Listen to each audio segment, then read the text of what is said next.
মার্কিন pop সম্রাজ্ঞী Madonna Luis, তবে সবার কাছে তিনি ম্যাডোনা নামেই পরিচিত। নিজের অনন্য গায়িকী ও রূপের গুণে তিনি স্থান পেয়েছেন অগণিত দর্শক হৃদয়ে। এবার তার জীবনী আসছে বড় পর্দায়, আর এই সিনেমা পরিচালনা করছেন সঙ্গীতশিল্পী নিজেই। গত 40 বছরের বেশি সময় সঙ্গীত জগতের সঙ্গে যুক্ত আছেন মার্কিন পপ শিল্পী ম্যাডোনা। এই মাসে নিজের ক্যারিয়ার নিয়ে ফাইনালি এনাফ লাভ 50 নাম্বার ওয়ান্স নামক একটি রিমিক্স অ্যালবাম বাজারে ছাড়ছেন তিনি। একই সঙ্গে চলছে তার আসন্ন বায়োগ্রাফির কাজ।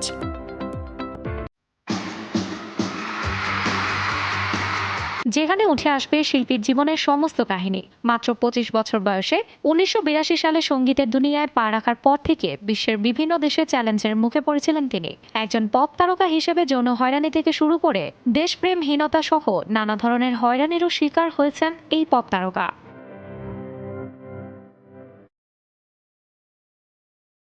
1980-র দশকে নিজের মিউজিক ভিডিওতে ক্রুশ পুড়িয়েছিলেন তিনি, জানিয়ে তৈরি হয়েছিল অনেক বিতর্ক। 1990-র দশকে সেক্স নামের একটি বই প্রকাশ করেন। সেখানে হোমোসেক্সুয়ালিটি ও ফেটিশিজম নিয়ে বিস্তর আলোচনা ও যথেষ্ট খোলামেলা ছবি প্রকাশ করেন, যা নিয়েও আলোচনা কম হয়নি হলিউডে।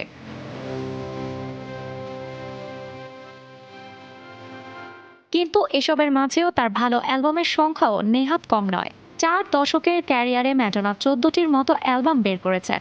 25 কোটির মতো রেকর্ড বিক্রি হয়েছে তার। ইতিহাসের বেস্ট সেলিং নারী সঙ্গীত শিল্পী তিনি।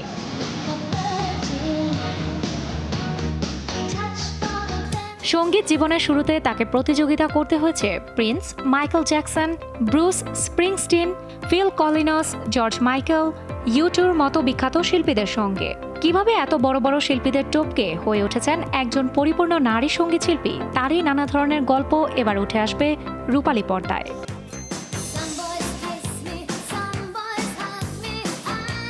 সম্প্রতি এক সাক্ষাৎকারে ম্যাডোনা নিজের বায়োগ্রাফির ঘোষণা দেন। চলছে সিনেমার প্রোডাকশনের কাজ।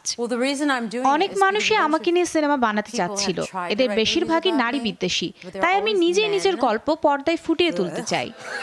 বায়োপিকে ম্যাডোনার চরিত্রে অভিনয় করবেন জুলিয়া গার্নার। খুব শীঘ্রই বড় পর্দায় মুক্তি পাবে ম্যাডোনার জীবনী। এখন দেখার অপেক্ষা জুলিয়া কতটা সুন্দরভাবে ম্যাডোনার চরিত্র পর্দায় ফুটিয়ে তুলবেন। সুমাইয়া রাত্রি, শোবিজ টুনাইট।